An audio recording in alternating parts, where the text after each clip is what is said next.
నా పేరు ఎస్ సనిత. నేను 11వ తరగతి చదువుతున్నాను. కేజీబీవీ మిర్జిల్ శ్రీధర్ గౌరవనీయులైన ప్రధాన ఉపాధ్యాయులు గారికి నా యొక్క నమస్కారాలు. ముందుగా చెప్పుకోబోయేది సుస్థిరాభివృద్ధి గురించి.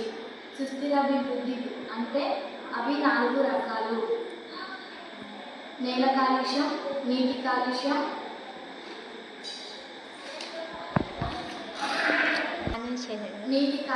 నేల కాలుష్యం, వాయు కాలుష్యం, మానసిక ఆరోగ్యం. వాయు కాలుష్యం అంటే ఫ్యాక్టరీలలో పొగలు వస్తాయి కదా, ఆ పొగలు రావడం వలన